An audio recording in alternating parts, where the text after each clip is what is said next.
السلام علیکم ورحمۃ اللہ وبرکاتہ۔ بسم اللہ الرحمن الرحیم۔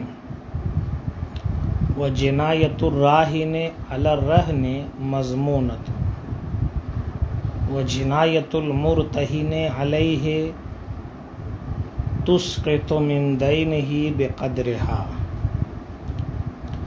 وجنایۃ الرہن علی الراہن وعلی المرتہن وعلی مالہما حدر۔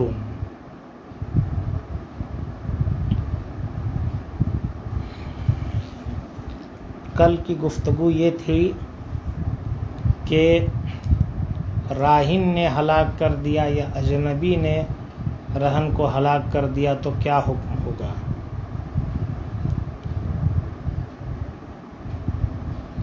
اب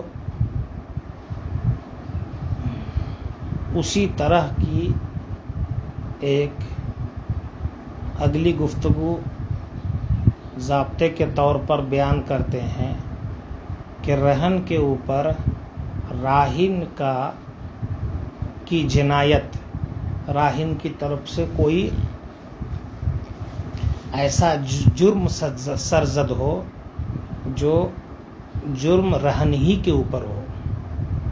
جیسے رہن میں غلام رکھا تھا، راہن نے اس کا ہاتھ کاٹ دیا یا اس کی آنکھ پھوڑ دی تو کیا حکم ہوگا۔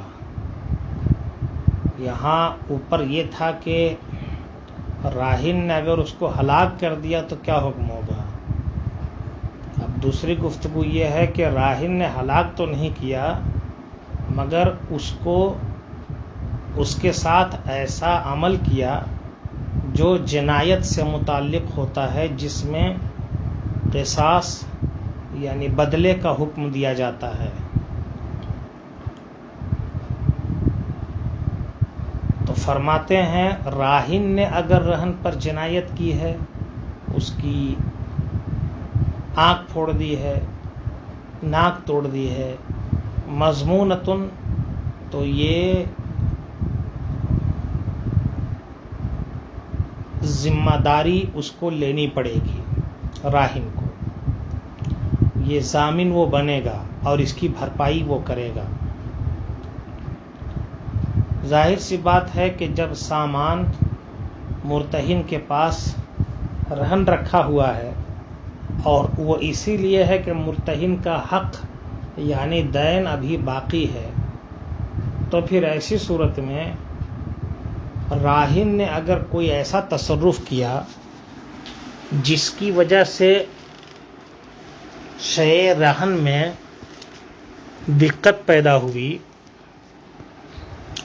چاہے اس کی مالیت کم ہو گئی یا نقصان ہوا، تو ایک اعتبار سے یہ مرتہن کے حق میں نقصان پہنچانا ہوا۔ اسی لیے حکم دیا جاتا ہے کہ راہن کی رہن کے اوپر جنایت یہ قابل ضمانت ہے اور راہن کو اس کی ضمانت داری لینی پڑے گی۔ وجنایۃ المرتہن علیہ، اب اگر یہی کام مرتہن نے کیا تو کیا حکم ہوگا۔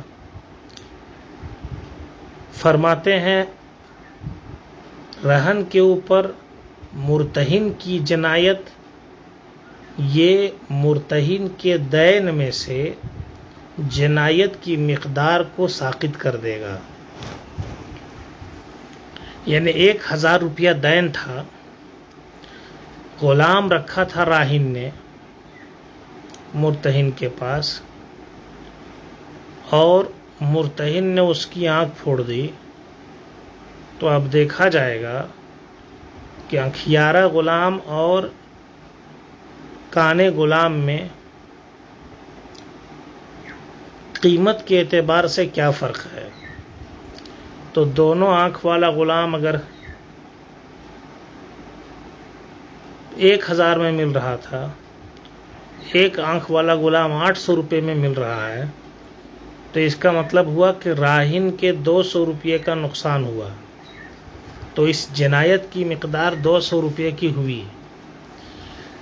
تو اب ایسی صورت میں جو دین ہے اس میں سے 200 روپیہ گھٹا دیا جائے گا. کہتے مرتہن کی جنایت رہن کے اوپر یہ اس کے دین میں سے جنایت کی مقدار کو گھٹا دے گا. وجنایت الرہن علی الراہن وعلی المرتہن وعلی مالہما حدر.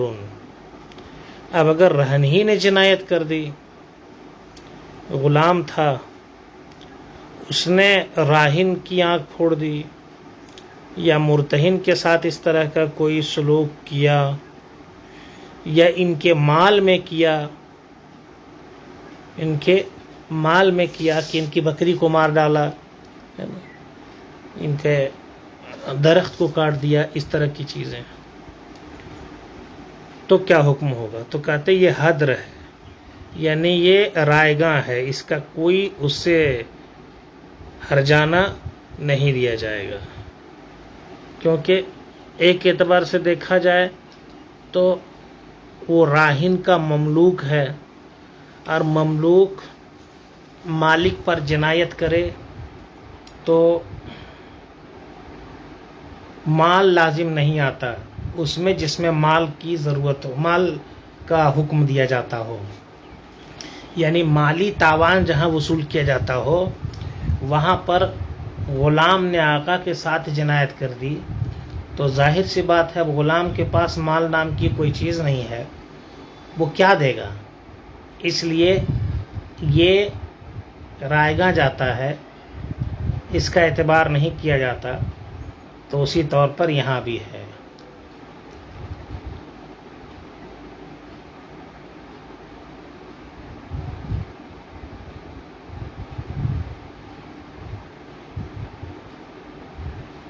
اور ایک اعتبار سے دیکھا جائے تو مرتہن کے ساتھ بھی کچھ اسی طرح کا معاملہ ہے، اسی لیے اس کے اوپر بھی اگر جنایت کرتا ہے تو کیونکہ اسی کی ضمانت داری میں تھا، تو اس لیے اس کے اوپر بھی اگر کوئی جنایت کرتا ہے تو اس کو بھی رائے گاں قرار دیا جائے گا، کوئی وصولی اس سے غلام سے نہیں ہوگی. وَأُجْرَةُ الْبَيْتِ الَّذِي يُحْفَظُ فِيهِ الرَّهْنُ عَلَى الْمُرْتَهِنِ. فرماتے ہیں جس گھر میں رہن کو محفوظ رکھا جائے، بکری ہے تو اس کو کسی باڑے میں رکھا، غلام ہے تو کوئی جگہ دیا، تو یہ جو ٹھکانہ ہے رہن کا، اس کو اگر اس ٹھکانے کا اگر بھاڑا بھرنا پڑ رہا ہے، اجرت دینی پڑ رہی ہے، تو یہ مرتہن کے ذمے ہے. اس لیے کہ راہن نے مرتہن کے پاس اسے گروی رکھ دیا ہے، تو اب رکھنے کی ذمہ داری مرتہن کی عائد ہوتی ہے کہ وہ کہاں رکھے اور کس طور پر رکھے. راہن اس کا ذمہ دار نہیں ہے، لیکن ہے سامان راہن کا ہی، اس لیے اگر جانور رکھا ہے تو چرانے کی اجرت راہن کو دینی پڑے گی، کیونکہ مرتہن اس کو پالنے کا ذمہ دار نہیں ہے. مرتہن کے پاس بطور ضمانت وہ چیز ہے، تو مرتہن بس اسے رکھنے کا ذمہ دار ہے، اور اس کے اخراجات یہ راہن کو ہی برداشت کرنے پڑیں گے، کیونکہ پالنا، سنبھالنا اور رکھنا یہ اسی کی ذمہ داری تھی. اسی کو کہتے ہیں وہ اجرت الراعی و نفقۃ الرہن علی الراہن. رہن اگر جانور ہے تو اس کو چرانے کی اجرت یہ راہن کے اوپر ہے، اور رہن اگر انسان ہے، غلام ہے، تو اس کے اخراجات یہ راہن پر رہیں گے. اب ایک مسئلہ یہ ہوتا ہے کہ ایک گائے راہن نے مرتہن کے پاس بطور رہن رکھ چھوڑی تھی. اب اس گائے کا ایک بچڑا پیدا ہوا، تو اس بچڑے کا کیا حکم ہے؟ بکری تھی، اس نے بچہ دیا، تو اس کا کیا حکم ہے؟ وہ کس کا ہوگا؟ ظاہر سی بات ہے، گائے رہن میں رکھا تھا، اس کا بچڑا تو رہن میں رکھا نہیں تھا، تو سوچنے میں یہ لگتا ہے کہ بچڑا واپس راہن لے لے۔ شریعت اس کا حکم واضح کرتی ہے کہ وَنَمَاؤُهُ لِلرَّاهِنِ، ہاں یہ صحیح ہے کہ رہن کے علاوہ جو پیداوار کی صورت میں جو چیز ہے وہ راہن ہی کا ہوگا۔ جیسے گائے رکھا تھا، بچڑا اس نے دیا تو گائے رہن میں ہے نا، اور اتفاق سے گائے جو ہے اگر پیسہ دے دیتا ہے تو راہن واپس لے لے گا، اور اگر دین نہیں ادا کر پاتا ہے تو گائے کو بیچ دیا کر کے اس کا قرض ادا کر دیا جائے گا، اس کا دین اتار دیا جائے گا۔ تو یہ تو ہے، لیکن بچڑا جو ہے یہ بہرحال راہن ہی کا ہے، کیونکہ عقد رہن ہوا تھا گائے پر، نہ کہ اس کے پیداوار پر۔ فَيَكُونُ رَهْنًا مَعَ الْأَصْلِ، تو اب اگر راہن کا ہے تو راہن اسے لے سکتا ہے یا نہیں؟ یعنی بچڑا پیدا ہوا تو اس کو راہن کے حوالے کر دیا جائے یا نہیں؟ فرماتے ہیں کہ ہے تو وہ راہن ہی کا، اور ضابطہ بھی چاہتا ہے راہن ہی کا ہونا، لیکن وہ اب اپنے اصل کے ساتھ، اپنی ماں کے ساتھ رہن میں شامل ہو جائے گا۔ یعنی اب وہ بھی مرتہن کے پاس ہی رہے گا، یہ نہیں ہے کہ راہن اس کو اپنے پاس لے لے، مرتہن کے پاس رہے گا۔ فَإِنْ هَلَكَ،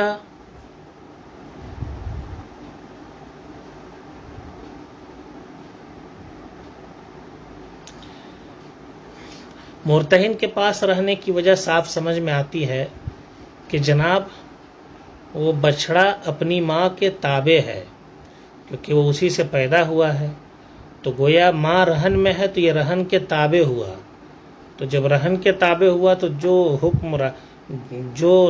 حکم رہن کا ہوگا وہی حکم اس بچڑے کا بھی ہونا چاہیے، اور تمام احکام برابر ہو نہیں سکتے، کیونکہ جس پر عقد ہوا تھا وہ یہ بچڑا نہیں، لہذا اب اتنا تو ضرور ہوگا کہ مرتہن کے پاس ہی اپنی ماں کے ساتھ وہ بھی رہن کی صورت میں رہے گا۔ لیکن چونکہ وہ رہن نہیں ہے، آگے چل کر کے آپ دیکھیے گا فرق، یعنی اس پر عقد رہن ہوا نہیں تھا، وہ تبعاً ہوا ہے رہن، تو آگے چل کر کے تھوڑا سا فرق احکام میں آ جائے گا۔ کیا ہے؟ فرماتے فَإِنْ هَلَكَ هَلَكَ بِغَيْرِ شَيْءٍ، اب اگر وہ بچڑا جو پیدا ہوا ہے وہ پیداوار اگر ہلاک ہو جائے، وہ بچڑا ہلاک ہو گیا تو بغیر کسی شے کے ہلاک ہوا، یعنی بچڑا ہلاک ہوا تو یہ نہیں کہا جائے گا کہ مرتہن کے دین میں سے بچڑے کی قیمت کی مقدار وضع کر دیا جائے۔ آج 200 روپیہ بچڑے کا دام ہوتا تھا، مرتہن کے پاس بچڑا ہلاک ہو گیا تو اب راہن کہتا ہے کہ ہم 200 روپیہ کاٹ کر کے اور آپ کو 1000 میں سے صرف 800 روپیہ اب دیں گے، یہی آپ کا دین بچا ہے، تو یہ اس کا قول جو ہے یہ قابل قبول نہیں ہے، اس لیے کہ عقد رہن میں جب وہ رکھا تھا تو ایسی صورت میں موجود نہیں تھا، صرف اس کی ماں موجود تھی، تو ایسی صورت میں اب اگر یہ ہلاک بھی ہوتا ہے تو گویا یہ کسی چیز کے مقابلے میں تھا نہیں، تو اس کی ہلاکت دین کو متاثر نہیں کرے گی۔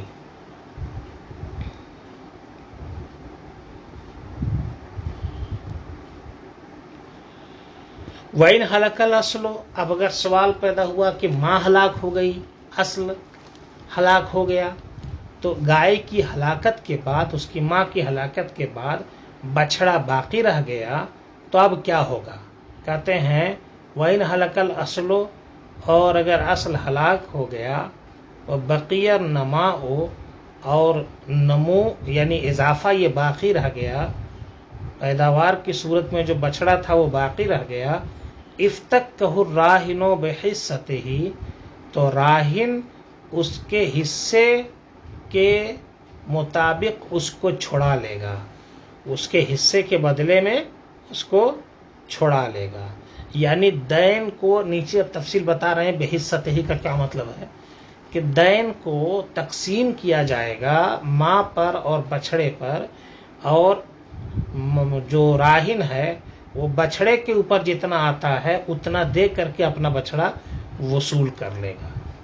تو اب ایک سوال یہ تھا کہ جناب اس کو چھڑانے کی ضرورت کیوں پڑی؟ اس کا ماں مر گئی جب اس کی، تو ایسے صورت میں دین ویسے ہی ختم ہو گیا، کیونکہ رہن جو تھا اسی کا اعتبار ہوتا ہے کہ دین کی ادائیگی کے بعد رہن واپس لے لے، اور اگر مرتہن کے پاس رہن ہلاک ہو گیا تو اب دین میں سے اس کی قیمت کے مطابق وضع کر دیا جائے گا۔ یہ ہے ضابطہ۔ بچھڑے کا تو کوئی مطلب ہی نہیں ہے، وہاں پر بچڑا تو داخل ہی نہیں تھا، تو آخر بچھڑے کے بارے میں کیوں کہہ رہے ہیں کہ اس کے حصے کے مطابق اس کے حصے کی مقدار دین جو ہوتا ہے اس کو راہن دے کر کے اور چھڑا لے، ہے نا۔ یہ نیچے انشاءاللہ بھی بس اگلی 2 سطروں میں اس کی وضاحت آ رہی ہے کہ کیسے چھڑا لے اس کو۔ یہاں سوال یہ ہے سردست کے چھڑانے کے لیے کیوں کہا جا رہا ہے؟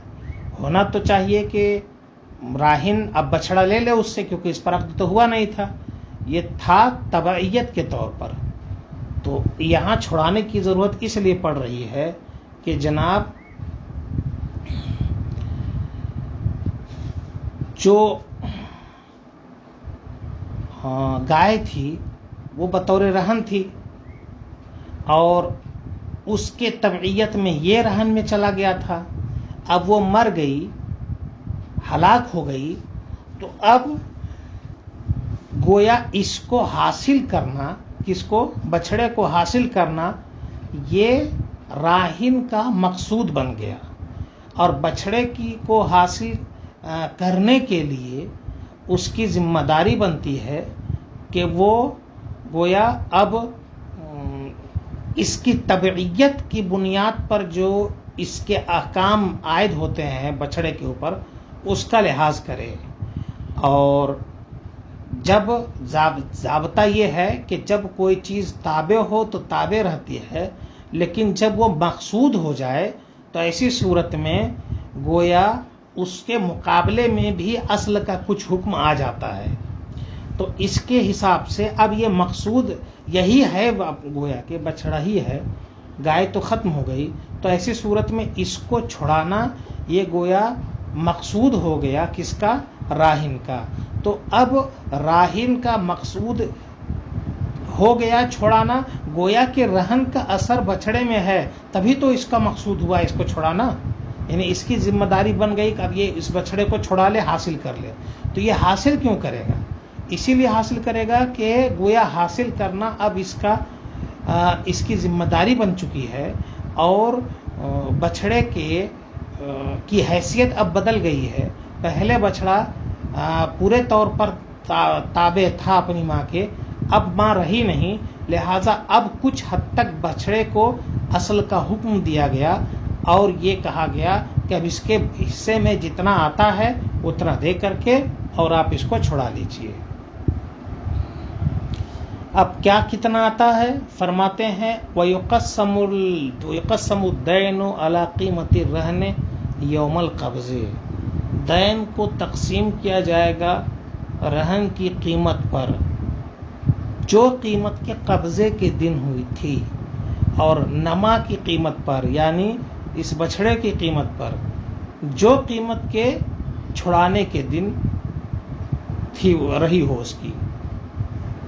فما اصاب الاصل سقط من الدین، تو جو اصل کے کو پہنچا، یعنی جو گائے کے حصے میں جو آیا اتنا دین سے ساقط ہو جائے گا، وہ بقدر ہی اسی کی مقدار۔ وما اصاب النما، اور جتنا اس بچھڑے کے حصے میں آیا تو اتنا دے کر کے راہن اس بچھڑے کو چھڑا لے گا۔ مثال کے طور پر جب رہن رکھا تھا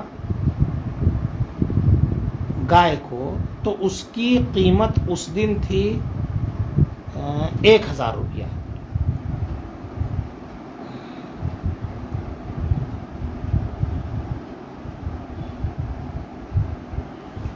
اور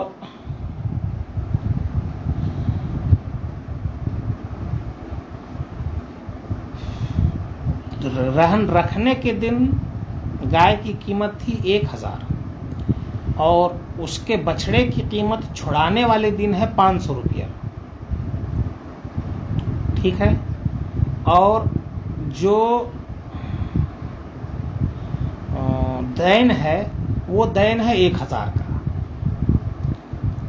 مطلب کیا ہوا؟ 1000 کا دین تھا، اس کے بدلے میں راہن نے گائے دیا کہ اس کو رہن میں رکھو. اس گائے کی قیمت 1000 روپے تھی. بعد میں اس گائے نے بچڑا دیا، اس بچڑے کی قیمت چھڑانے کے دن 500 روپے تھی. تو اب حاصل یہ نکلا کہ گویا 1000 کو، اب دیکھیے گائے اور بچڑے کی قیمت میں کیا فرق ہوا. گائے کی قیمت 1000 ہے، بچڑے کی قیمت 500 روپیہ.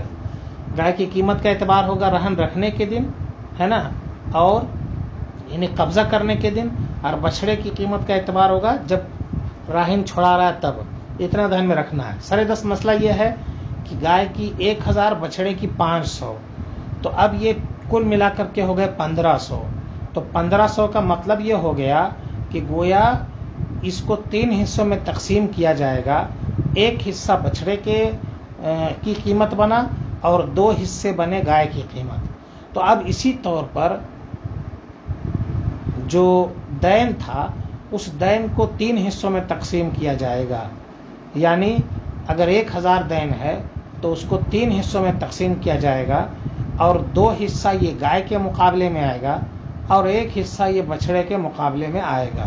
تو اب گائے چونکہ مر چکی ہے تو 1000 کا 2 حصہ، میں اس کو 1000 کے بجائے 900 کہتا ہوں کہ 900 دین تھا، سمجھنے میں آسانی ہوگی.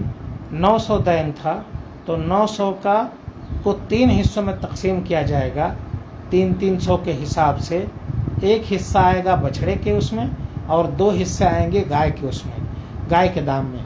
اب جب 2 حصے گائے میں چلے گئے تو گویا 3 دونا 600 روپیہ گائے کے مرنے کی وجہ سے ساقط ہو گیا، اور بچڑے کو چھڑانے کے لیے اب راہن کو 300 روپے دینے پڑیں گے.